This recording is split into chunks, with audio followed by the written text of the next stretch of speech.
고린도전서 16장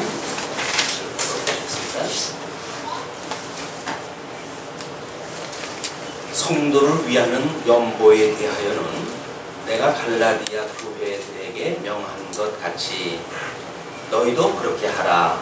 매주일 첫날에 너희 각 사람이 일을 얻은 대로 저축하여 두어서 내가 갈 때에 연보를 하지 않게 하라.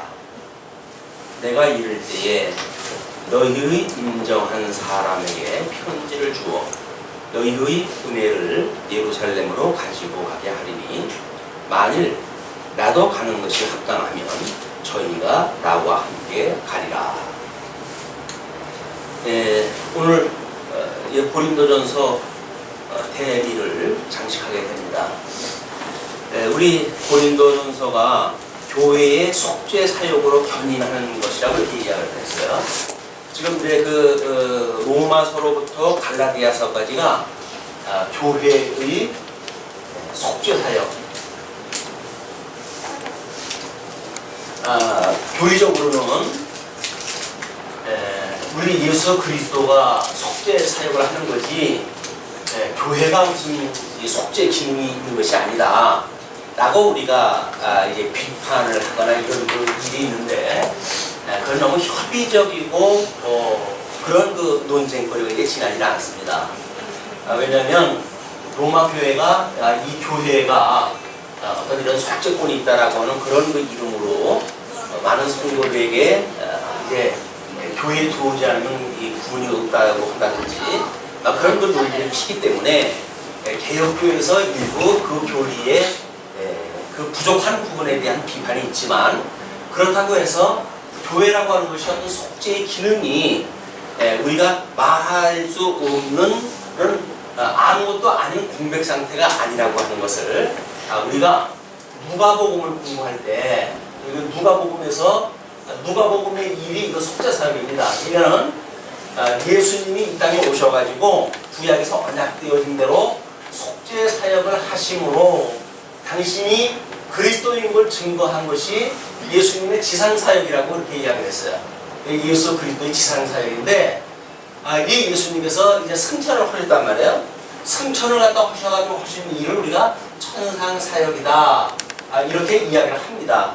천상사역은 우리 예수 그리스도가 교회의 머리가 되신 분인데 천상에서 그의 영이신 성령을 보내셔가지고 이 성령으로 하여금 주님의 몸된 교회를 세워가도록 하시는 것이 성령의 사역이에요. 이거는 이 성령의 사역은 예수 그리스도의 천상 사역이고 예수 그리스도의 천상 사역은 하나님이 메시아를 언약하셨던 것처럼 성취하시는 성취 사건이기도 합니다. 이는 성부 하나님의 성취 사건이고 그 메시아 성취 사건이고 예수 그리스도의 천상 사역이고 예수 그리스도의 천상 사역은 성령의 지상 사역이라고 우리 이렇게 이야기할 수가 있는 거예요. 그러니까 이거를 삼위 하나님의 사역이라고 우리 이야기하는 겁니다. 이거를 뭐 삼위일체가 성경적이냐 아니냐 뭐 이런 어떤 교리적으로 접근을 해가지고 본문 자체를 무너뜨리려고 하는 사람들이 있는데 그건 매우 지혜롭지 못한 일입니다.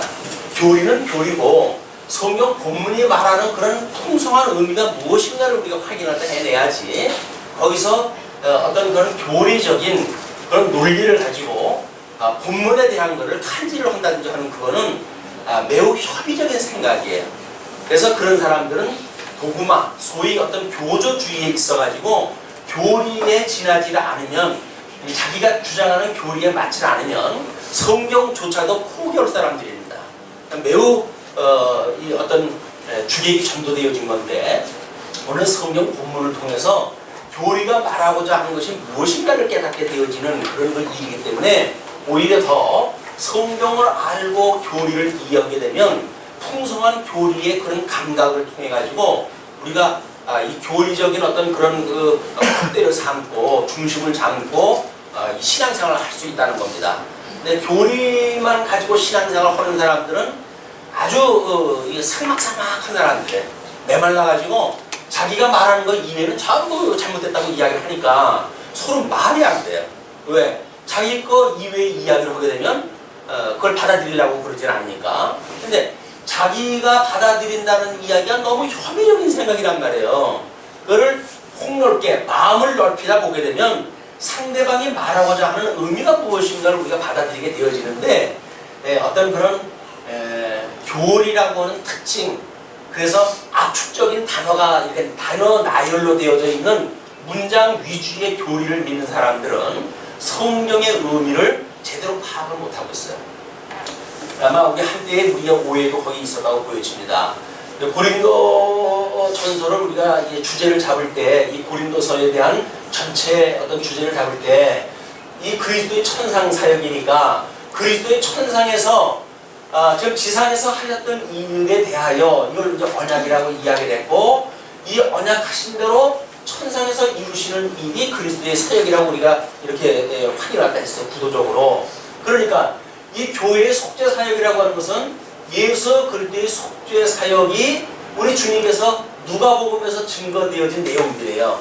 하나님의 의와 하나님의 나라를 통해서 이 주님께서 이 속죄 사역을 하심으로 내가 구약에 언약되어진 그리스도다 라고 한 걸 증거했기 때문에, 즉 이분께서 성령을 보내줘 가지고 주님께서 복음서에서 언약한, 구체적으로는 누가복음에서 언약한 대로 이 속죄 사역으로 내가 이 교회를 완성하시겠다는 거예요. 그러니까 이 교회가 속죄 사역을 하는 것이 아니라 교회를 섭리하시는, 교회의 머리 되시는 그리스도께서 이 속죄 사역을 한다는 이야기거든요. 그거를 이런 의미로 해가지고 우리가 확대 해석을 하고 그렇게 하게 되면 상대방이 말할 때 어떤 협의적으로 해서 교회가 무슨 구원팀이 있다든지 이렇게 말하는 것이 아니로구나, 우리는 이렇게 생각할 수가 있죠. 그런 배경을 모르게 되면, 신학적인 배경을 모르게 되면 뭔 교회가 구원팀이 있다고 해가지고 마치 로마 교회에서 우리가 개혁을 일으켰는데 그 로마 교회의 그런 교리를 지금도 주장한다 하느냐, 이런 식으로 우리 이제 이야기하고 싸움을 걸어온다고 한다면 그 사람들은 말할 게 없어요. 왜냐하면 이 성경 신학적인 구도가 지금 이렇게 되어져 있기 때문에 교회의 이 속죄 사역이라는 이야기는 그리스도께서 성령을 보내줘 가지고 속죄 사역을 하시는 이 교회를 지금 우리한테 보여주시는 거니까, 주님의 몸된 교회에서 어떻게 주님께서는 이 성도로 하여금 죄 중에 있던 사람들을 불러들여서 이 교중에 이 성도 구성원을 만드셔가지고 그리스도의 지체가 되게 하셔서 그리스도의 몸을 완성시켜 가시는가, 이걸 우리 이제 고린도전서를 통해서 확인을 한 겁니다. 근데 그동안 고린도전서 우리 이제 어떤 그 명제적으로 전제를, 우리 예수님을, 이제 하나님을 아는 지식, 이 지식이 이 어떤 풍성함으로 이 경곡해 하신다고 그러지 않았어요? 그럼 이 지식이 경곡해 함으로 어느 때까지 이것을 해가시냐, 이걸 우리 주님의 몸된 교회에 끝날 때까지 견인을 하신다고 이렇게 이야기를 했단 말이에요. 이거는 이 지식이 견고하게 되어지게 되면 끝날까지 우리가 수많은 풍파가 온다고 할지라도 우리 주님 오시는 날까지 결코 이 권력은 넘어질 까닭이 없죠. 그런데 이런 그 주님께서 이제 예수 그리스도, 이분이 위로는 하나님을 사랑하고 이웃을 내 모습 사랑하라고 했던 구약의 계명을 완성하신 분 아니에요? 이분이 하나님과 이 한 분이시니까 이분이야말로 하나님과 우리의 그 나가는 길을 열어주신 분입니다. 이분이 우리들로 하여금 교제케 한다고 이렇게 이야기했어요. 교제케 하신다. 이 교제케 하기를 원한다. 그리스도와 교제케 되어진다는 이야기는 하나님의 선한 뜻이 무엇인가를 알고 이루셨던, 구약 성경에 언약되어진 대로 그것을 이루셨던 우리 주님이 가지고 계신 뜻이 있단 말이에요. 그것이 복음서에서 언약되어진 뜻인데, 그 뜻을 알고 믿고 사는 사람들이 예수 그리스도와 교제를 하는 사람들이에요. 그러니까 예수 그리스도와 교제를 하지 아니하고 성도와 성도 간의 교제가 있다는 이야기는 거짓말입니다. 이 성도와 성도 간의 교제는 그리스도라고 하는 우리의 구속주가 되시는 그리스도와 피차 한 몸이 되어졌을 때, A라고 하는 사람도 그리스도와 한 몸이 되어지고 B라고 하는 사람도 그리스도와 한 몸이 되어졌을 때 비로소 A와 B는 지체의 관계가 유지가 되어지는 거거든요. 이런 관계를 가지고 그동안 우리 신앙생활, 교회생활에 대해서 쭉 여러 가지 주제를 가지고 설명을 해왔어요.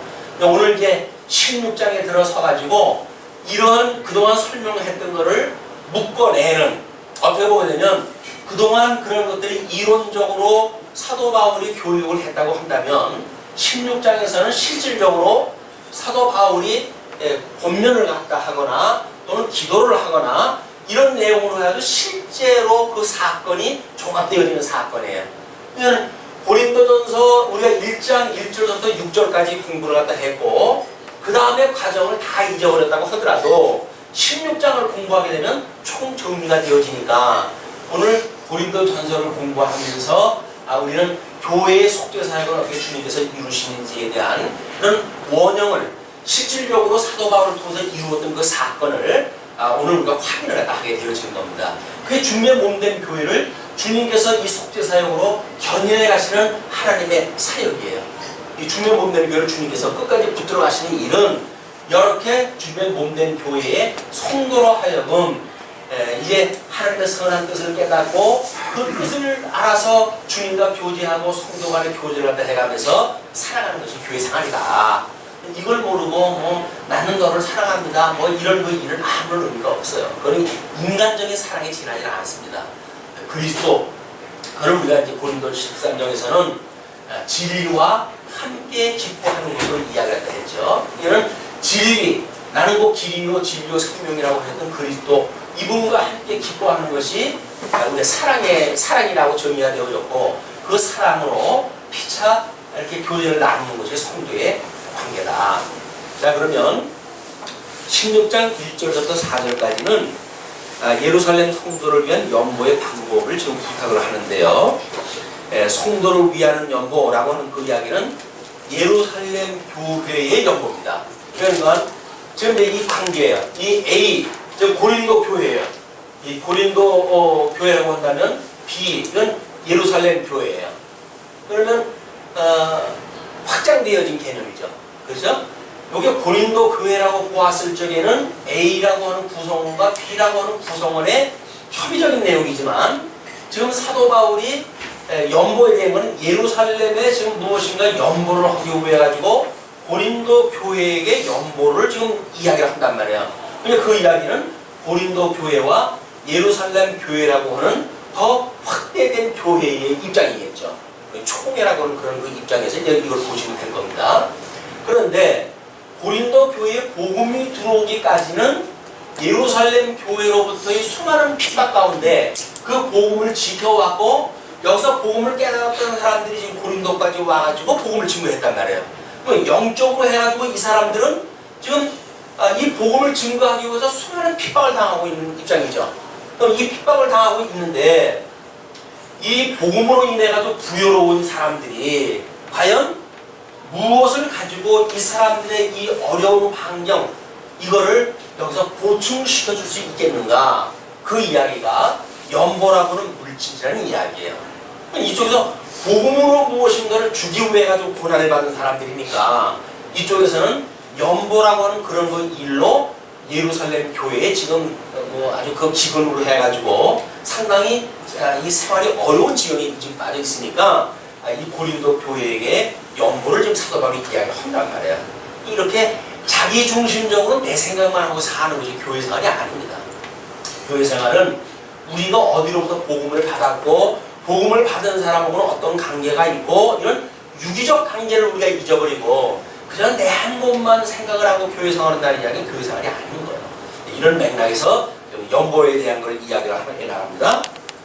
그 연보를 위하는 연보에 대하여는 내가 갈라디아 교회들에게 명하는 것 같이 갈라디아에 무엇이라고 구체적으로 명했는지 그것은 성경에는 좀 언급이 되어 있지 않아요.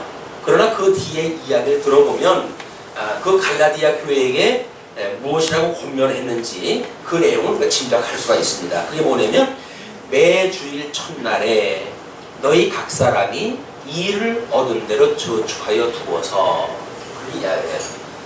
이제 이 주일 지금 말하는 주일입니다. 왜냐하면 이제 이 예루살렘에 유대교가 있을 때는 이 유대교는 안식일을 지켰던 사람들 아니에요. 그런데 이제 사도행전을 우리가 공부를 했으니까 거기서 우리가 이 안식 후 첫날 그들이 모이기를 힘쓰고 뭐 하는 그 이야기들이 언급되어진단 말이에요. 그 이야기는 이미 유대교가 안식일날 그들이 어떤 그 절기를 지켰다고 한다면 주님의 몸된 교회는 예수 그리스도가 부활하셨던 것을 기억하는 그런 그 날로부터 첫날을 삼으신 거야.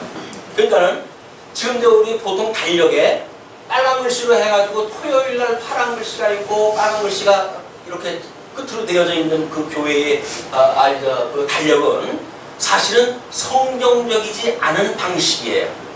그리고 주일날을 주말이라 라고 말하는 것은 그거는 성경적이지 않습니다. 왜냐면 안식구 첫날, 소위 말하는 우리가 이야기하는 일요일은 맨 앞에 있어야 돼요. 그게 첫째 날이에요. 첫째 날. 그 첫째 날에서부터 일주일이 시작되어지는 거야. 엿새를 살고 안식일날 쉬는 그런 그 개념이 아니라 우리는 새로운 피조물이 되어져 가지고 이제 예수 그리스도의 부활에 참여가 되어져서 새로운 한 주간을 살아가는 거야. 새로운 피조물로 이걸 살아가는 거란 말이야. 그렇기 때문에 구약 성경에서 말하고 있는 안식의 개념하고는 상당히 예수 그리스도의 그 복음에 어떤 합당한 이런 그 주의 첫날을 우리가 생각해 볼 수가 있는 겁니다. 그러면 그 주의 첫날 너희들이 그동안 여세 동안 일을 갖다 해가지고 어떤 남은 이익이 있다고 한다면 이익이 있다고 한다면 이익의 일부를 연보를 하도록 해라 이렇게 이야기를 하는 거야. 그래서 보통 교회에서 주일날 연보를 갖다 하는 제도가 그래서 이야기가 되어지는 거예요. 주일 연보를 우리가 하고 되어지는데 우리가 계획 연보라든가 뭐 이런 걸 중심으로 하기 때문에 뭐 이게 1년에 한 달에 한 차례 정도 연보를 하고 말잖아요. 그런데 이제 과거에 농경사회에서 뭐 우리처럼 어떤 월급제도가 아니고 매일 일당제로 받는다든지 이렇게 한 사람들은 그냥 일주일 살고 또 하나님의 주신 거라고 믿고 그걸 가지고 연보를 다 하고 그랬거든요. 어떻게 보면 그런 연보제도가 하나님의 은혜를 기리는 데서는 더 우리한테 아마 실질적으로 와닿겠죠.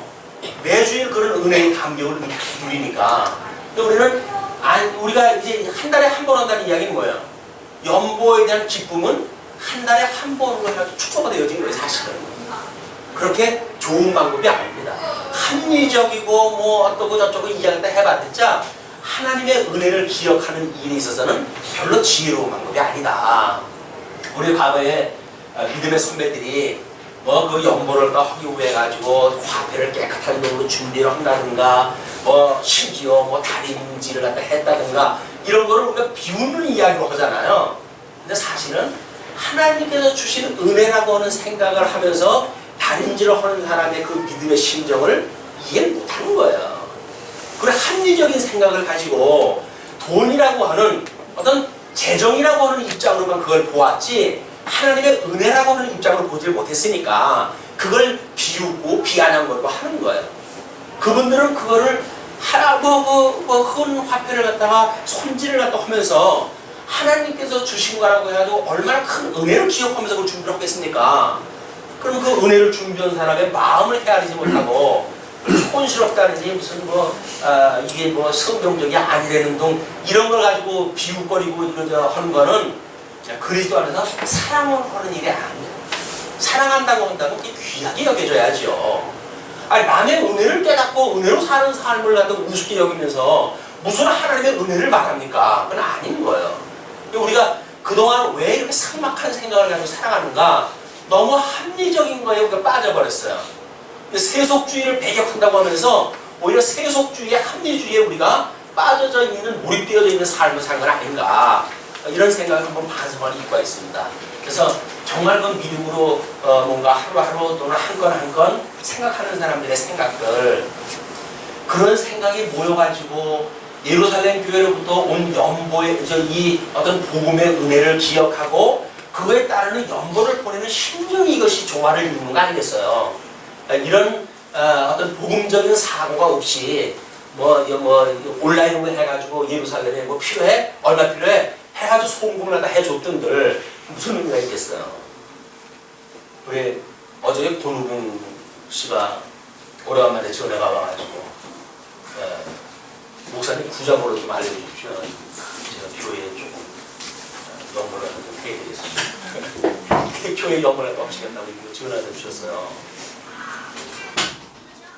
그분이 뭐 저하고 관계를 가진 분은 한 20여 년 전 그 외국에서 만나가지고 인연을 맺은 사람인데 복음을 깨달아가지고 너무나 그런 것이 가슴에 품고 있으니까 부는데 생각나니까 연보도 하고 싶고 마음이 있고 많이 했어요.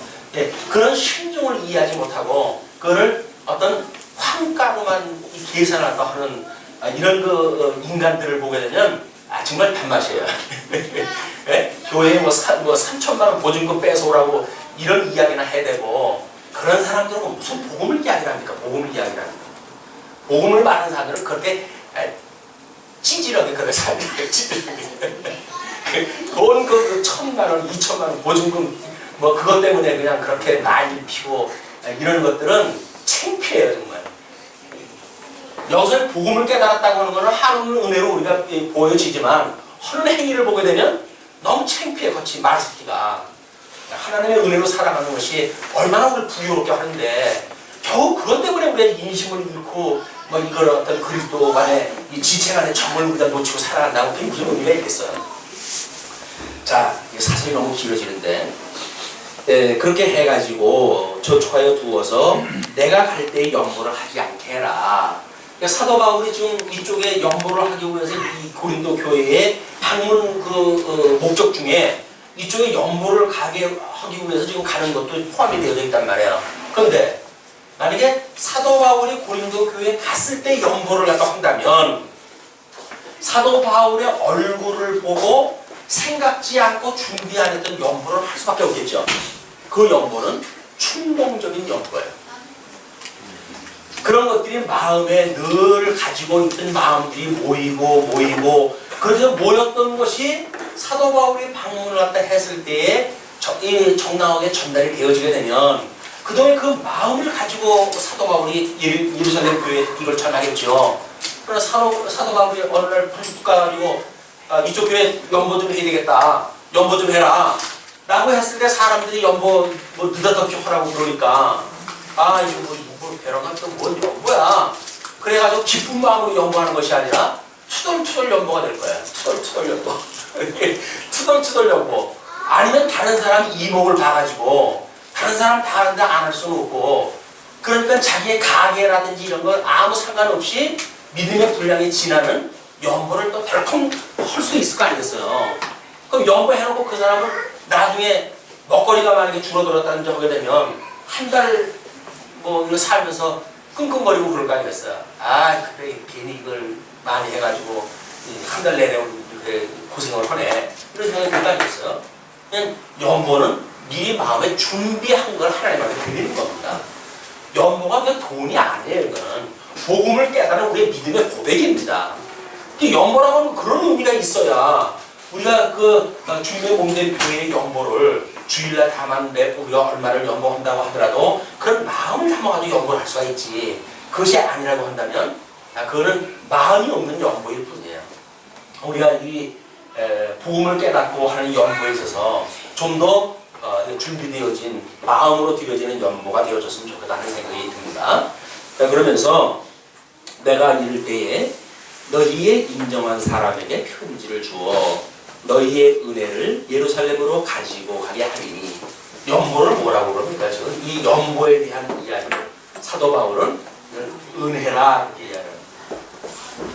이 은혜를 이쪽으로 지금 이 연보를 보내겠다 그래요. 은혜를 보내겠다 이런 그 이야기예요. 이 은혜라고 하는 거는 하나님께서 베풀어 주신 거라고 하는 그런 그 의미인데 그렇다고 한다면 우리 주님께서 우리 이제 복의 근원이 되신 분이니까 이 복되신 분께서 우리들에게 복을 주었다고 하는 게 믿어지는 것이 믿음으로 사는 사람들의 복 아니에요. 신령한 복을 누렸다고 그러는데 신령한 복이 뭡니까? 이 은혜를 누렸다는 거죠. 이 은혜를 우리 연보를 갖다 했지만 사도 바울은 그거를 하나님의 은혜를 이쪽으로 보내겠다고 이렇게 이야기를 해요. 연보는 그냥 이 돈이 아닙니다. 연보는 그냥 돈, 어떤 재정 이런 한정적 표현으로 하는 한계가 있어요. 거기에는 하나님의 은혜라고 하는 보이지 않는 감사의 그런 덕목이 포함되어 있기 때문에 어떤 재정이거나 뭐 돈이거나 뭐 이런 단순한 지폐의 어떤 그런 출발이 아니다. 그냥 쓰는 거나 우리가 받는 거나 마찬가지예요. 행정적으로 어쩔 수 없어가지고 우리가 뭐 이 회계부에서 이 기록도 하지만 회계부에서 단순히 숫자의 기록으로만 끝나고 만다고 한다면 그건 무슨 의미가 있어요? 거기에 성도들의 마음을 읽어내고 그렇게 했을 때 그 은혜가 거기서 느껴지고 그래야 연보를 정리하는 사람들 거기서 은혜를 하게 누리지. 교회에서 누가 시험 제일 많이 당한다고요? 재정 취급하시는 분들이에요. 왜 그렇습니까? 은혜로 보지 않고 돈으로 보는 거예요. 그럼 어떤 사람은 뭐 큰 소리를 갖다 잘하는데 연보는 거 보니까 전혀 없어. 그러니까 저 사람 뭐 말만 신앙생활이지 뭐 이런 경우가 있나 뭐 이렇게 해가지고 그 사람을 판단하고 이렇게 되면 어려워지는 거야. 또 그뿐만 아니라 뭐 우리야 뭐 완전히 뭐 몇 푼 안 되는 거지만 노출되어서 있지만 노출되지 않는 데에서는 뭐 목사가 지 맘대로 뭐 쓴다든지 이렇게 되면 아니 뭐 목사가 뭐 재정에 대해서 자기가 좌지우지하고 그러지? 라고 그런 걸로 시험이 든단 말이에요. 이 은혜라고 하는 그것을 빼놓고 보게 되면 우리는 쉬운 것밖에 없어요. 하나님의 은혜라고 하는 입장으로 이 연보의 행위, 모든 재정 문제를 보게 되면 그걸 말할 수 없는 이 복음을 우리가 거기서 만나게 되어지는 겁니다. 복음을 만나게 되어집니다. 그런데 만약에 이제 만일 나도 가는 곳이 합당하게 되면 그 너희들이 보내는 사람하고 내가 함께 가겠다. 그런 거 이야기죠. 그러면서 5절부터 9절까지 공유로 인한 고린도 교회 방문 지체를 설명을 합니다. 내가 마게도냐를 지날 터이니 마게도냐를 지난 후에 너희에게 나아가서 그 이야기는 이런 이야기예요. 이쪽에 이제 지금 고린도 교회가 이제 이쪽에 있지 않습니까? 그러면 에베소 교회, 에베소에서 좀 피온티라가 쓴 건데 이쪽으로 마게도냐 이쪽에 이제 갈 이유가 있었던 거예요. 그런데 배를 타고 이쪽으로 건너가지고 좀 이쪽으로 가겠다는 이야기거든요. 그러면 에베소에서 내가 마게도냐 교회에 갈 일이 있는데 너희를 지나가지고 이쪽으로 가겠다. 이제 우리 여정이 이렇게 소개가 되어지는 겁니다. 그러면서 마게도냐를 지날 터이니 마게도냐를 지난 후에 너희에게 나아가서 혹 너희와 함께 머물며 마게도냐를 지날 터이니 이 마게도냐를 가가지고 이쪽으로 간다는 이야기예요. 마게도냐를 건너서 이쪽으로 가겠다. 그런 이야기예요. 여기서 이제 해역을 건너가지고 이 마게도냐를 거쳐가지고 지금 너희 교회에 가다 드리겠다. 그런 그 이야기죠. 그러면서 혹 너희와 함께 머물며 과동할 뜻도 아니. 이쪽에 지금 가가지고 이쪽에서 다시 예루살렘으로 이제 가려면 뭐 배를 타고 뭐 이쪽으로 해가지고 이쪽으로 와야 될 거 아니겠어요? 근데 배를 타고 겨울의 여행이 상당히 위험합니다. 그래서 대부분 겨울 여행은 삼가하고 있었어요. 그래서 육로로 가는 여행도 마찬가지고 이런 해로로 가는 여행도 겨울에는 상당히 힘들기 때문에 이 고린도에 너희에서 내가 과동을 하겠다. 겨울을 지나겠다. 그 이야기죠. 그래서 사실은 여기서 한 석 달 정도 머물러가지고 로마서를 기록한 것이 이때라고 보통 이제 성경학자들이 이야기를 하거든요. 고린도 교회에서 과동을 하는 시기에 고린도에 가는 편지를 하나 썼다. 이렇게 이야기도 합니다. 자, 그러면서 너희와 함께 머물며 과동할 뜻도 하니 이는 너희가 나를 나의 갈 곳으로 보내어 주려 하려 함이라. 여기서 마게도냐를 갈 때 이쪽으로 들리는 이유가 과동을 갖다 하고 그리고 이쪽으로 할 때 다른 여비, 보내주는 어떤 그런 여비가 있어야 이동을 하다 하는 사람이에요. 사도 바울은 지금 빈손으로 다니는 사람이기 때문에 이쪽으로 와가지고 복음 전하다가 주면 먹고 뭐 이렇게 복음을 증거하고 그다음에 이쪽에 갈 케이스는 이 교회에서 보내주는 여비를 통해 가지고 갈 수가 있기 때문에 그걸 지금 바라는 것이다. 그런 그 이야기죠.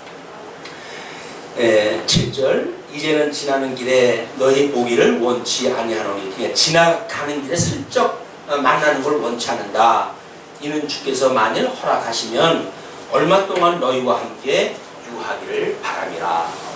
고린도 교회에 많은 문제들이 있고 그렇기 때문에 그냥 이 편지를 보내가지고 뭐 들리는 소식에 의할 것 같으면 고린도 교회 성도들의 마음이 돌아섰고 많은 것이 정리되어졌다고 하지만 그들에게 아마 함께 유하면서 이 복음을 차근차근 또 적응을 갖다 하고 이런 걸 필요를 갖다 느꼈던 거죠. 그렇게 하긴데 만일 너희 허락하면 얼마 동안 너희한테 유하기를 바라리라. 내가 오순절까지 에베소에 유하려 하면, 지금 오순절까지 지금 여기에 머물러 있겠다고 하는 거거든요. 근데 고린도 교회에서는 지금 무슨 문제가 만들어졌냐면 사도 바울 이 사람 말은 믿을 말이 못된다 이렇게 이야기된 거예요. 아니 여기 들린다고 그랬는데 들리지를 않고 뭐 편지나 보내고 뭐 이렇게 하면서 지체되니까 이 사람은 말만 앞서는 사람이지 믿을 만한 사람이 못 된다고 해가지고 사도 바울이 증거하는 복음 자체를 무너뜨리는 거예요. 사람의 신뢰를 무너뜨리는 일은 제일 먼저 복음을 훼손시키려고 하는 의도가 있기 때문에 그런 일이 벌어진 거죠. 왜? 만약에 그리스도 안에서 사랑의 관계로 믿게 되어진다고 한다면 사도 바울의 입장은 어떤 입장이든지 이해를 하려고 오겠죠. 그러나 만약에 이 교회를 무너뜨리려고 한다면 어떻게 이간을 갖다 해야 되니까 사도 바울의 지금 이 지체되는 상황에 대하여 험담을 갖다 하는 거예요. 사도 바울이 그럴 줄 알았다. 말할 때부터 말만 앞세우고 그 인간은 그렇기 때문에 믿을 게 못돼. 거기다 또 뭐 연보 가져간다는데 너 뛰어먹을지 어떻게 아냐. 이렇게 해가지고 사도 바울이 이간질을 놓으니까 사도 바울이 전했던 복음에 대한 권위가 무너져버리고 말씀의 권위가 무너지니까 주님의 몸된 교회는 말씀이신 그리스도께서 다스려 가시는 교회 아니겠어요? 근데 이 그리스도의 권위가 말씀의 권위가 무너지는데 교회가 무슨 교회가 되겠습니까? 그러니까 지금 숫자가 많다고 해서 주님의 몸된 교회가 아닌 거예요. 말씀의 권위가 없으면서 주님의 몸된 교회가 어쩌다 하는 이야기는 말이 안 되는 겁니다. 자, 그러면 지금 사도 바울이 이제 그 에베소에서 왜 이렇게 좀 이렇게 지체되어야 되는지 그런 그 이야기를 9절에 이렇게 설명합니다. 내게 광대하고 공효를 이루는 문이 열리고 대적하는 자가 많습니다. 우리 스님들이 아까 찬송도 그런 찬송을 불렀잖아요. 사실 우리가 예수를 믿고 육신의 장막을 벗을 때까지 신앙생활을 한다는 이야기는 세상에 대하여 대적하며 싸우는 거 아니에요. 세속주의와 싸우는 거 아니에요. 지금은 워낙 무슨 복음이 왜곡이 되어져 가지고 주님의 몸된 교회에 들어오게 되면 만사 형통하고 복받고 건강하고 잘 먹고 잘 산다고 이렇게 이야기를 하는데 찬송가 어딜 봐도 그런 게 없어요. 찬송가도 그런 찬송이 없어요. 예수와 함께 사는 고난의 길인 거예요. 왜? 죽어야 되니까. 예수님이 죽으심에 우리가 참여를 해야 되는 일이기 때문에 이 복음적인 삶이라고 하는 거는 그리스도와 함께 고난을 받는 삶이지 이 세상에서 한생을 사는 게 아니란 말이에요. 근데 우리 교회 와가지고 뭐 생활하게 되면 목사, 장로, 집사 해가지고 무슨 완장이나 되어지는 것처럼 생각이 들어가지고 교회에서 거들먹거리고 교회에 무슨 그냥 이렇게 어떤 마치 자기한테 사조직으로 움직이는 것도 해가는데 그거는 예수 그리스도의 죽으심이 뭔지를 모르는 사람들이에요. 주일날 우리가 이 예배를 갖다 드린다는 이야기는 적어도 그리스도와 함께 죽고 사온 피조물이 되어졌다고 하는 걸 깨달음 속에서 우리가 주일 첫날을 드리는데 예수님과 함께 산다는 이야기는 예수님과 함께 죽었다고 대전제가 있어야 될 거 아니겠어요? 예수 그리스도와 함께 죽었다고 하는 대전제가 있었을 때 예수 그리스도와 함께 살아났다고 하는 부활의 아침이 의미가 있는 겁니다.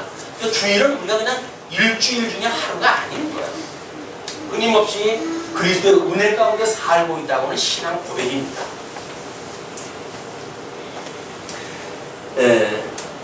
그러면서 아주 넓고 크고 그동안 씨를 뿌리고 물을 주고 이렇게 공을 들였던 그 사도 바울의 사역에 효과가 일어나는 지금 일이 벌어지고 있는 거예요. 에베소에서. 에베소에서 일어나는 지금 사도 바울이 어떤 광대하고 공유를 이루는 일은 마치 뭐 어떤 그 부흥사가 부흥 한번 하게 되면 수천 명이 모여들어가지고 교회 부흥의 역사가 일어나는 이런 공효가 아니에요. 지금 에베소에서 사도 바울이 우리 사도행전을 통해서 공부를 했지만 아덴이 그 여신상에 대한 그 우상 믿는 사람에게 갈등 강도를 해가지고 옥에 갇히게 되어지고 했던 그런 그 끔찍한 사건이 있지 않습니까? 그 사건의 일련의 사건이 지금 벌어지고 있는 거예요. 그러니까 너희들한테 고린도 교회에 갈 수 없는 입장이 여기서 이렇게 내가 전하는 복음과 그 복음을 반대하는 자들이 할 수만 있으면 사도 바울을 옥에 가두려고 하고 이런 사태가 벌어지고 있는데, 아무리 강 건너의 일이지만 이쪽의 사람들은 사도 바울을 약속 지키지 않는다라고 하는 그런 맥락에서 이런 입장을 보니까 사도 바울은 지금 현재 광대하고 공유를 이루는 그 문이 지금 열리고 있다, 그 이야기예요. 왜? 이 예수 그리스도께서 십자가에 못 박아 죽으셨기 때문에 사흘 만에 부활하시는 사건이 일어났잖아요. 마찬가지로 사도 바울이 복음을 증거하면서 수많은 대적자들의 핍박이 있었을 때 그 핍박자들을 갖다가 물리치고 승리하는 역사가 일어날 거를 사도 바울은 믿겠죠. 사도 바울의 복음을 믿는다. 이 사도 바울의 복음은 예수 그리스도의 죽으심과 부활을 믿는 거 아니에요. 그럼 자기가 지금 현재 이 에베소에서 당하고 있는 환란으로 끝나는 것이 아니라 회복의 역사를 통해서 복음을 증거하는 이 복음의 확장의 역사가 일어날 걸 믿고 있는 거예요, 지금. 왜? 땅끝까지 이르러 복음이 증거되어지라고 하는 것을 약속하셨으니까 그 약속이 이루어질 걸 믿고 있는 거지요. 그러니까 사도 바울은 지금 환란 가운데 있지만 그 환란은 결코 두렵고 어려운 그런 환경이 아니라 오히려 광대하고 공유의 문이 열리는 곳으로, 그 깜깜절벽인 그곳에 복음의 빛이 지금 거기를 뚫고 지금 빛이 비치는 거 아니에요. 사도 바울의 그 빛이 우상으로 해가지고 아덴의 신을 갖다 믿는 사람으로 가득 차 있는 그런 도시에 복음의 씨앗이 떨어졌을 때 놀라운 반전의 역사가 일어나는 것을 사도 바울은 직접 자기 눈으로 본 거예요.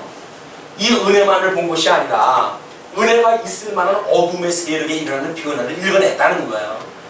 지금 우리가 말씀운동 서울교회가 끊임없이 좀 어두운 우리 한국 교회의 그런 어떤 배경에 대해서 염려를 하고 기도를 하고 그러는데 마찬가지입니다. 복음은 뭐 만연되어진 것 같고 교회는 한 집 건너 있는 것 같지만 정말 하나님의 말씀이 그 어둠을 뚫고 이 세속을 갖다 이겨내는 그런 그 말씀의 권능이 있는 교회가 없는 거예요. 세속주의와 적당히 짝해가지고 할 수만 있으면 세습을 갖다 해가지고 어떻게든지 유형적인 눈에 보이는 어떤 건물교회를 지키려고 지금 전전긍긍이지, 말씀의 권능을 믿고 어둠의 권세들과의 진리의 투쟁이라는 이런 것은 이미 놓쳐버린 지가 오래되어진 거예요. 지금 우리가 살고 있는 이 시대가 얼마나 비진리와 싸워야 되는 그런 이 현장인지, 오늘 사도 바울이 비록 2000년 전의 사건이지만 오늘 대한민국에서 이 복음의 여정을 그대로 우리가 읽어낼 수가 있는 겁니다. 그럼 우리들이 해야 되는 거예요. 자, 그러면서 10절로 12절 디모데 당군 적조 당부와 아볼로 교회를 설명하다 하는데요.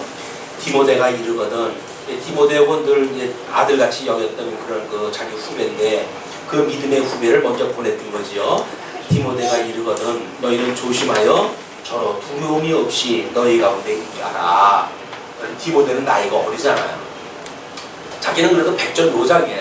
믿음 안에서 이 복음으로 해가지고 수없는 싸움을 통해서 1차 전도 여행, 2차 전도 여행 막 이렇게 다니면서 이제 어떤 대적들과 싸웠고 하나님의 은혜로 내가 승리한다고 하는 그런 확신을 가지고 복음을 증거하고 있지만, 디모데 같은 경우는 우리 사도 바울이 1차 전도 여행 때 지금 세례를 줘가지고 이제 제자를 삼은 그런 자기 때문에 물론 함께 다녔던 그런 시간들도 있지만 나이가 어린 관계로 해가지고 지금 이런 문제투성인 이 고린도 교회에서 디모데가 받을 그런 그 정신적인 충격 이런 것들에 대해서 용명하다 표현하다 보내는 거지요.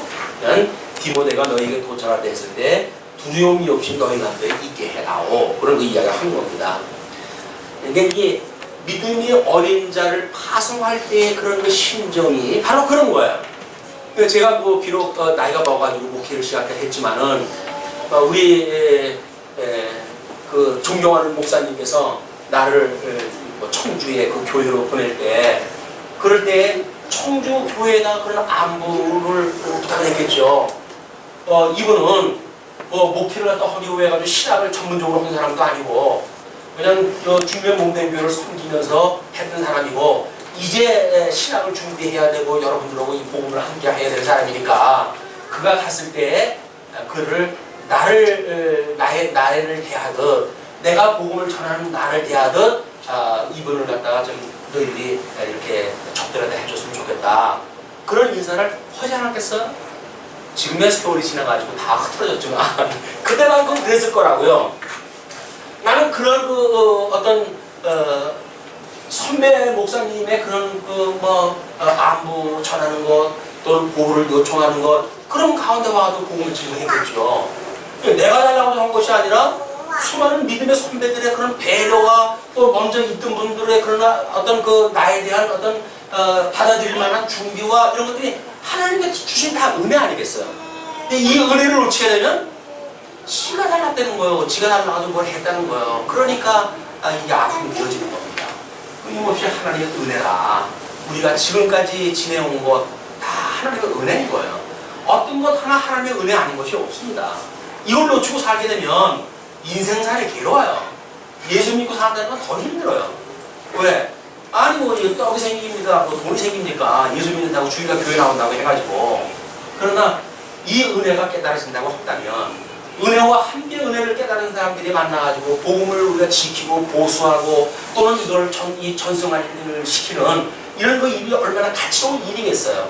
은혜 가운데 우리가 이걸 사는 삶인데 이것이 주님의 몸된 교회 아름다운 이 견고한 지식으로 주님과 교제를 나누게 했던 그리스도의 사역이 이렇게 좀 보여진다는 거죠. 드러난다는 거죠. 자, 그러니까 이는 저도 나와 같이 주의 일을 힘쓰는 자임이니라. 그러므로 누구든지 저를 멸시하지 말고 평안히 보내어 내게로 오게 하라. 나는 저와 형제들과 함께 오기를 기다리노라. 고린도 교회에 편지를 먼저 보낸 거지요.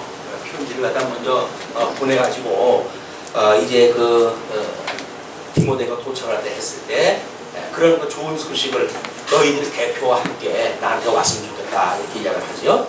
그러면서 형제 아볼로에 대하여는 저더러 형제들과 함께 너희에게 가라고 내가 많이 권하되 지금은 갈 뜻이 일절 없으나 기회가 있으면 가리라. 고린도 교회에서 2차 전도 여행이던가 왜 아볼로가 이쪽 가가지고 이제 복음을 증거하는 성경은 잘 알고 있었지만 예수 그리스도 성령의 역사라든지 그런 건 알지 못했기 때문에 그거를 복음을 증거해 준 사람들에 의해서 성경 교사로 해가지고 파송이 됐잖아요. 이쪽에 가게 됐잖아요. 그러니까 그 사람이 거기에다가 이제 떠나왔단 말이에요. 그러니까 고린도 교회에서 그 사람이 있었으면 그래도 이 복음의 진술을 가지고 교회에 이 혼란이 없었을 텐데 그냥 그 사람을 요청하다 했던가 봐요. 좀 보내다오 우리 교회에 그런 거 이야기인데 오히려 그 아볼로는 지금 그쪽에 갈 그런 그 입장이 아닌 거예요. 지금 그 아볼로가. 그래서 지금 현재 갈 뜻이 일절 없다. 그 이야기는 갈 형편이 안 된다. 그런 그 이야기입니다. 그러나 이제 기회가 있게 되어진다고 한다면 그걸 가게 될 것이다. 이렇게 이야기를 합니다. 네. 깨어 믿음에 굳게 서서 남자답게 단번하여라. 지금 사도 바울이 아볼로가 필요한 고린도 교회의 혼란상 이런 것들을 잘 알고 있으니까 믿음이 있는 사람들이 뭔가 안타까워져 아볼로를 요청하고 그럴 거 아니겠어요. 그러니까는 이 고린도 교회에게 이 비록 아볼로는 갈 수 없지만 너희 남자답게 담대하라. 믿음 안에서. 믿음 안에서 이게 견고하게 되어지는 거지 사람 앞에 있는 게 아니다. 그러니까는 내가 너희에게 전했던 지식, 복음의 내용 그거를 꼭 붙들고 있도록 해라. 그런 이야기죠. 그러면서 너희 모든 일을 올로와 행하라. 사랑으로 행하라. 사랑. 그 사랑이라고 하는 뭐라 그랬어요? 그리스도와 이 진리와 함께 기뻐하는 거라 그랬잖아요. 그러니까 진리와 함께하는 이 지식, 이 진리와 함께 기뻐하는 거로 경고하게 되어지니까 사랑으로 행하라. 눈에 보이는 거 가지고 너희들이 이러고 저러고 따지고 하게 되면 이건 시비거리밖에 없으니까 그것이 아니라 사랑으로 해라. 사랑. 그 사랑이라고 하는 건 진리대로 이 허라는 이야기하면 말씀대로 우리가 알고 말씀대로 믿고 말씀대로 살자고 그러는데 말씀대로 믿는 게 뭡니까? 사랑으로 살자는 거예요. 사랑으로. 진리와 함께 살자는 거예요. 다른 사람을 우리가 보이는 어떤 행동 여지를 가지고 판단하는 것이 아니라 그리스도께서 주시는 믿음의 분량이 그 정도로구나 하는 인정을 가지고 하는 게 우리 성령대로 사는 거지요. 믿음이 없는 사람한테 자꾸 믿음을 강요하게 되면 믿음이 없는 사람이 강제로 믿음을 만들어낼 수가 있습니까? 안 되는 거 아니에요. 믿음을 하나님이 주시는 은혜인데 선물인데 어떻게 주는 믿음의 분량만큼 사는 거지 그걸 인정하는 거지 주님을 인정하는 일이에요. 주님을 인정하는 일이 이분을 보내신 하나님을 믿는 일이에요. 우리가 찬송 불렀을 때 여호와 안에 우리가 거하고 뭐 이런 찬송을 불렀잖아요. 여호와 안에 거하는 게 뭡니까? 예수를 믿지 않고 어떻게 여호와 안에 거하겠어요? 예수님은 우리가 한 번이니까 여호와 안에 거하는 거지. 그러면 예수 그리스도와 함께 거한다는 이야기는 이 주님이 우리의 머리가 돼가지고 우리의 믿음의 분량이니 은사니 직임이 모든 걸 이분께서 우리를 통치하게 해가신다고 믿는 믿음을 가지고 사는 거예요. 그게 담대한 믿음이란 말이에요. 그 지식을 가지고 담대한 믿음을 가지고 살아라 그 이야기예요. 근데 우리는 그 지식을 놓치게 되면 아유 내가 교회 생활 이렇게 잘못해가지고 더디요 뭐 이렇게 해가지고 마치 그것이 구성원들한테 죄를 짓는 것처럼 이런 어떤 그런 이 생각을 든다든가 피해의식을 갖는다든가 이런 거는 복음 중에 우리가 이 확고한 믿음이 아니다. 예, 믿음을 우리 주님께서 주신 선물이라고 믿어지고 나한테 주신 믿음은 이거밖에 안 돼요. 그러니까 이해해 주세요. 더 나를 위해서 기도해 주세요. 나는 부탁을 할지언정 내가 믿음 적다고 해서 저 사람이 나를 갖다 뭐 깔보는 거야? 라는 거 가지고 오해는 없지 않을 거 아닙니까? 그게 우리가 사랑을 행하는 일이잖아요. 사랑으로 행하는 일은 일편 이렇게 어떤 보편적이지 않습니다. 각자가 달라요. 수준에 따라서 다른 거예요. 그런 다른 믿음을 우리가 어떻게 인정해 주는 거가 중요하다. 그런 어떤 획일적인 거에 빠져버리는 것이 교리주의자들의 특징이에요. 왜? 교조라고 하는 이 교조, 이걸 뭐 도구마, 이 도구마 이렇게 이야기하는데 교조라고 하는 어떤 문장 속에 우리가 갇히게 되게 되면 이래야 된다, 저래야 된다라고 하는 당위 속에 빠져버리게 되잖아요. 이렇게 되면 믿음이 어린 사람은 너무 힘들고 믿음이 큰 사람은 놀면서 해도 그 정도는 하고 있어요. 그러면 그 사람은 힘도 안 내고 뭐 교회에서 이 생활을 하게 되니까 그게 아니다. 믿음이 큰 사람은 죽을 만큼 고생을 다 하고 믿음이 적은 사람은 그냥 거저먹듯이 살고 하는 것이 주님 몸인데 교회인 거예요. 어쩔 수가 없어요. 교회는 그렇게 되어져 있는 거예요. 이걸 뭐 회비제로 해가지고 뭐 일당 얼마씩 하자 이런 거는 복음이 아닙니다. 어디 교회에서 이 회비를 갖다 이야기합니까? 그러니까 교회에서는 영어예요. 하나님 주신 은혜인데 은혜는 어디 같아요. 이 은혜인 줄 모르게 되면 너랑 나랑 뭐 세 개 똑같이 먹으니까 똑같이 하자 이런 이야기를 하니까 없는 사람은 뭐 힘들어가지고 먹을 것도 줄여가지고 해야 되고 또 여유 있는 사람은 뭐 용돈만 해도 되니까 그래서 바로 연보를 가지고 예수님이 비교했던 거예요. 너희들보다 저 가부가 했던 연보가 더욱 큰 연보다. 뭐 생활이 전부라고 하는 것이 뭐 우리 성경적으로는 다른 거 해석을 해야 되겠지만 그런 그 설명이 연보의 액수라든지 이런 데 있지는 않고 마음에 있다는 거예요. 마음에 있다. 자, 그러면서 15절부터 18절까지 성도에게 스데바나와 동역자들을 부탁하죠. 형제들아, 스데바나의 집은 곧 아가야의 첫 열매요 또 성도 섬기기로 작정한 줄 너희가 아는지라 내가 너희를 권하노니 이 같은 자들과 또 함께 일하며 수고하는 모든 자에게 복종하라. 지금 이 스데바나의 집은 아가야의 첫 성이니까 마게도냐 지역이겠죠. 우리 이쪽에서 배를 타고 갔을 때 자주장가를 만났을 때 빌립보 교회를 세운 곳이 이제 그쪽인데 그냥 이제 첫 성이에요. 첫째권 성, 제일 큰 성이고 로마 제국의 어떤 그런 그 위성 도시로 되어져 있다. 행정 도시고 이런 게서 무엇인가 이런 지방교회까지 연합을 갖다 해가지고 사역을 갖다 해갈 만한 어떤 그런 그 위치에 있는 교회지요. 이런 그 교회에서 일을 갖다 하는 자에 대해서 너희들이 순종을 해줬으면 좋겠다. 왜? 어떤 같은 일을 갖다 해가는 A와 B라고 하는 교회에 같은 지금 역할을 해가는 거지만 지역이라든지 그런 건 다를지라도 주님의 몸된 교회를 갖다 위해서 하는 일은 같으니까 만약에 그쪽에 어떤 그런 하나님의 선한 뜻을 알고 나처럼 너희 편지를 쓰는 것처럼 너희 권면하는 자가 있다고 한다면 그들의 말에 순종을 했으면 좋겠다. 그런 그 이야기죠. 그러면서 내가 스데바나와 부도나도와 아가이고에 온 것을 기뻐하노니 저희가 너희의 부족한 것을 보충하였습니다. 그쪽에 가가지고 사도 바울이 먼저 갔는데 고린도 교회 성도들의 부족한 것, 그 부족한 것은 생활비일 수가 있죠. 그리고 부족했는데 그 사람들이 그걸 보충을 해줬다는 거예요. 저희가 나와 너희 마음을 시험케 하였으니 그러므로 너희는 이런 자들을 알아주라. 사도 바울이 마땅히 고린도 교회 이제 설립자고 거기에 복음을 구해가지고 뭐 일부 어떤 연구의 일부를 쓸 수 있는 그런 그 사람에도 불구하고 떨어져 있어가지고 이쪽에서는 전혀 지금 어떤 재정 지원이 없는 상태 아니겠어요. 그런 가운데 있는데 이쪽에 있는 사람들이 오히려 이 바울에게 그런 그 협조가 되어져가지고 일을 감당하게 되어진단 말이에요. 그냥 너희들은 안 해가지고 찝찝했었는데 그런 그 마음도 좀 시원하게 되어졌고 이 사람들은 나에 대한 그런 어떤 협조를 갖다 해줌으로 해서 시원하게 마음이 되어졌단 말이에요. 그러니까 안 해주는 사람은 못 해준 대로 그래서 해줘서 마음이 놓이게 되어지고 헌 사람들은 헌 사람으로 하고 이 사람이 대신 짐을 져줬으니까 시원한 마음을 그렸다 한 말이에요. 직원해가지고 기꺼이 기쁜 마음으로 했으니까 그래서 이런 너희 나와 너희 마음을 시원케 하였으니 그러므로 너희는 이런 자들을 알아주라 그 이야기입니다. 그래서 세상에 어떤 그 복음을 위해서 하는 자들 이런 자들을 알아준다는 이야기는 같은 은혜 안에 있다고 하는 그 이야기예요. 그 이야기는 뭡니까? A와 B라고 하는 구성원들 간에 나하고 상관없는 사람이지만 이 사람을 알아준다는 이야기는 같은 은혜를 깨닫는다는 이야기니까 같은 은혜를 공급하시는 성령의 은혜를 함께 공유하는 거고 이게 성령의 교통하심이에요.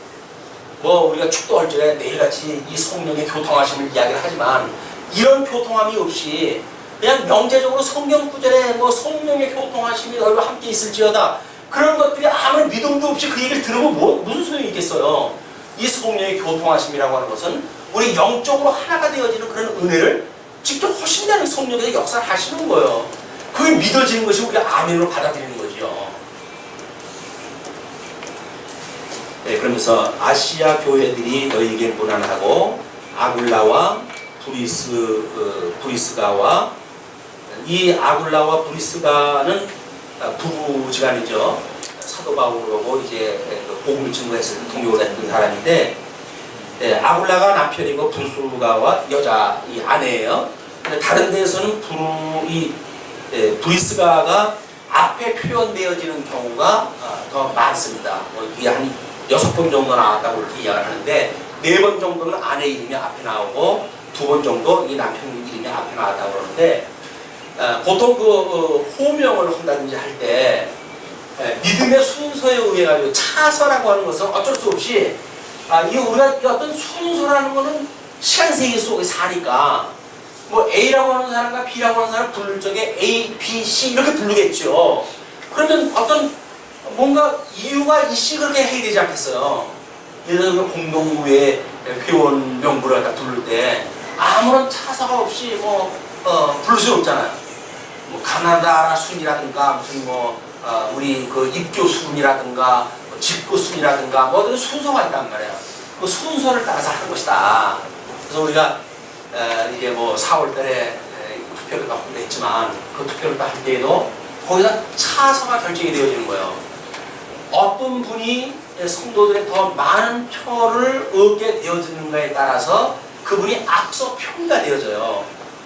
그런 오해가 있게 되어지게 되면 저 사람은 왜 나보다 앞에 표시를 한다고 난 뒤에 표시를 하지? 시험해 준단 말이에요. 차선을 모르기 때문에 그래요. 그래서 만약에 지지가 있어서 표가 앞섰다고 한다면 그분이 앞서가는 것이 당연한 일이라고 우리가 보여지게 되면 그것이 벼슬도 아닐 바에야 아니 앞서 기록된다고 해서 무슨 문제가 되겠어요. 그러나 어떤 성경적인 이 복음이 예루살렘으로부터 고린도에 이렇게 넘어오듯이 이것도 누군가 하나님의 은혜를 먼저 입은 자가 있고 많이 입은 자가 있고 라고 하는 그런 차서가 만들어지는 거니까 그런 것들이 시기의 대상이 될 수 없는 거다. 다만 행정상 순서가 있을 뿐이죠. 이런 거를 시험 두시면 자격도 없는 거예요. 먼저 시험에 한 번 들었어요. 저분이 왜 나보다 앞서 이름을 쓰냐. 내가 나이가 더 많은데 설득으로 하나 한참이 걸렸습니다. 원리를 설명한다고. 이거 고린도서를 갖다 공부할 때 이거 자연스럽게 다 나오는 겁니다. 다 나와 한 번만 공부하면 그 다음에 이 차선 안 나와요 이제. 이때 공부 안 하면 그럼 이제 나중에 시험 들어요. 지금 공부도 해놓으셔야 돼요. 네, 그래서 그 아굴라와 브리스가와 및 그 집에 있는 교회가 주 안에서 너에게 간절히 불안하고 모든 형제도 너에게 고난하니 너희는 거룩하게 입맞춤으로 서로 고난하라. 우리가 고린도전서 11장을 공부할 때니까 여자 머리 수건 쓰는 문제가 나오고 그러지 않았어요. 그래가지고는 이거를 어떻게 지금 우리가 안 쓰고 있으니까 뭔가 교리적인 정당성에 의해 가지고 좀 수건을 쓰질 않잖아요.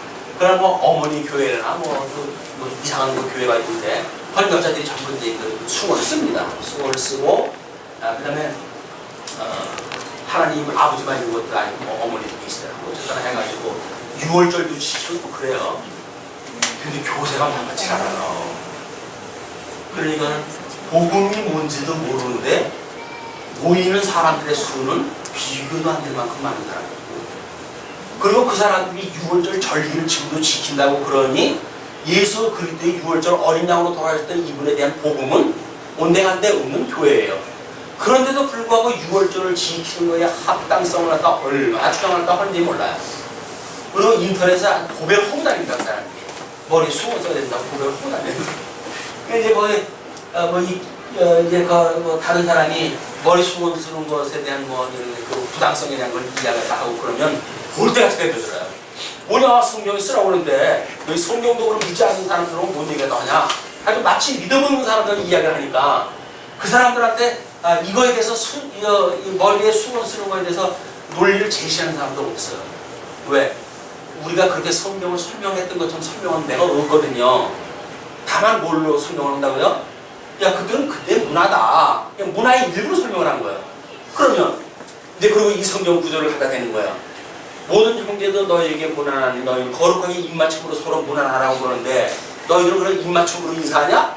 라고 이야기를 하면서 왜 머리에 수건 쓰는 거는 무난한데도 받아들인다고 그러고 입맞춤으로 인사한다는 걸 왜 안 받아들이냐? 이렇게 해가지고 그거를 대결 구도를 만들어 놓는 거예요. 너무 좀 빈약하잖아요? 그렇게 이야기하기는. 물론 맞아요. 그때 있었던 도시, 고린도 교회라고 하는 그런 도시에서 뭐 사랑하고 또는 존경하고 이런 그 뜻으로 이마나 뺨에다가 인사를 하는 것이 인사의 방법이었어요. 지금도 서방 지역에서 많이 있잖아요. 그런 일들이 인사가 서로 고개를 어긋대고 양쪽 뺨을 맞이된다든지 뭐 이런 그 인사하는 방법들이 있잖아요. 그러니까 그때의 인사 풍속이 그런 거예요. 그 풍속의 인사를 거룩하게 입맞춤으로 그렇게 이야기를 했으니까 세속적이고 어떤 이런 세상 사람들이 그냥 의례적으로 하는 인사가 아니라 그리스도 안에서 같은 지체가 되어졌다고 하는 구별되어진 사람답게 인사를 하라는 이야기예요. 헌성으로 안녕하세요 할렐루야 이렇게 인사하고 나든지 할렐루야 이렇게 인사해요. 할렐루야가 하나님 앞에 우리가 그 영광을 돌리는 이야기인데 우리 보고 수인사라고 준 건 아니잖아요. 이게 그렇게 그냥 헌성으로 하는 인사하지 말아라 그 이야기예요. 등산에서 만난 사람한테 안녕하세요 그냥 얼굴도 쳐다보지 않고 인사하듯이 그런 인사가 아니라 그리스도 안에서 우리가 같은 지체가 되어졌는데 한 생명이 되어졌는데 예수 그리스도 안에서 우리가 한 목숨이 되어졌는데 이제는 뭔가 진정성이 있는 그런 그 교제의 인사가 돼야지 헌성으로 하는 그런 그 인사가 아니 되었으면 좋겠다. 그런 이야기입니다. 그래서 그런 걸로 무난하다 해라. 나 바울은 친필로 너에게 무난하노니 바울이 뭐 심한 안질이 있었다고 이렇게 이야기도 하고 그래서 대부분 편지는 대필로 했다고 이렇게 이야기를 합니다. 이 성령에서 감동을 주시니까 그러지 짧지 않은 성경인데 내가 보고 써도 뭐 쓰다가 앞에 놓으려고 뭐가 맞으면 지우고 다시 쓰고 그럴 텐데 불러만 주는 거예요. 사도 바울 불러주고 이제 또 함께 동행했던 동역자들이 그걸 쓰는 거예요. 쓰고는 편지 끝에 사도 바울이 내 편지라고 하는 것을 확인시켜주기 위해서 인사말이라든가 소명이라든지 이런 것들을 남겼기 때문에 나 바울은 친필로 너에게 무난한다. 근데 이렇게 이야기를 한 거죠. 만일 누구든지 주를 사랑하지 아니하거든 저주를 받을지어다. 주를 사랑하지 않으면 이분을 사랑하지 않으면 그 이야기예요. 이분을 사랑한다는 이야기는 뭡니까? 이분을 사랑한다는 이야기는 이분과 한 몸이 되어지는 거예요. 예수님과 함께 죽고 예수님과 함께 살아났다고 하는 사실을 믿는 걸 우리가 하나님의 사랑으로 이분이 우리 십자가상에서 확증시키신 분이니까 우리 하나님에 대한 우리 하나님이 우리를 향하신 사랑, 그 사랑을 십자가에서 확증하셨잖아요. 사랑이라고 하는 거 확증을 하신 분이란 말이에요. 하나님이 우리를 얼마나 사랑하셨는지 이거는 십자가에서 돌아가셨던 예수 그리스도의 확증되어진 복음을 우리가 깨닫는 사람이니까 예수 그리스도를 통해 가지고 하나님의 사랑을 깨닫지 않는다고 한다면 다 부동인 거예요. 좀 더 뭐 성경이 하나님에 대한 이야기만 하고 그러면 아무런 의미가 없어요. 왜? 우리 예수 그리스도 한 몸이 되어졌을 때, 연합되어졌을 때, 우리가 겹붙은 바 되어졌을 때, 예수 그리스도로 말미암아 중생되어졌을 때, 비로소 우리는 예수 그리스도 한 몸이기 때문에 하나님이 우리 아버지가 되는 거지. 예수님이 없는 아버지가 어디 있어요? 이분이 맏아들이 되고 우리는 이분의 아내가 되어졌기 때문에 우리 하나님을 아버지라고 부르는 거지. 하나님 아버지라는 이야기는 예수님이 우리 머리라고 하는 대전 되는 거예요. 나는 죽어서 없고 오직 그리스도 이분밖에 없습니다. 이렇게 되어지는 것이 사랑으로 사는 거란 말이에요. 근데 우리는 여전히 내가 살고 있고 여기서 내가 생색 내 거 다 내고 내 이름 내 거 다 내고 모든 멸관을 내가 뒤집어 쓰고 그래 놓고 뭐 예수님을 사랑합니다 하나님을 믿는다라고 하는 그 이야기는 거짓말이에요. 우리는 이름도 없고 성도 없어요. 왜? 우리 머리 되신 분은 주님이니까 하나님이 보셨을 때 머리 되신 주님을 보지 여기서 죄 구덩이에 있는 우리를 다 보지 않는단 말이에요. 근데 마치 우리가 무슨 이 주체가 되는 것처럼 여기서 자꾸 머리를 갖다가 바깥으로 뒤밀고 하게 되면 하나님 다 죽여버려야 돼요. 하나님께 전부 심판이 임해가 죽어요. 우리는 그리스도 아니면 살 수가 없는 사람들이에요. 그리스도 때문에 우리가 생명을 누리고 사니까 이제 우리는 과거에 여기서 살던 우리는 죽어서 없잖아요. 여기서 새로운 피조물이 됐잖아요. 그럼 새로운 피조물이 뭐예요? 여기서 살던 내가 아니잖아요. 여기서 죽어서 없으니까 새로운 피조물은 예수 그리스도의 지체가 되어진 거예요. 그래서 우리는 이름도 없고 성도 없는 사람들이에요. 이제 그런데 무슨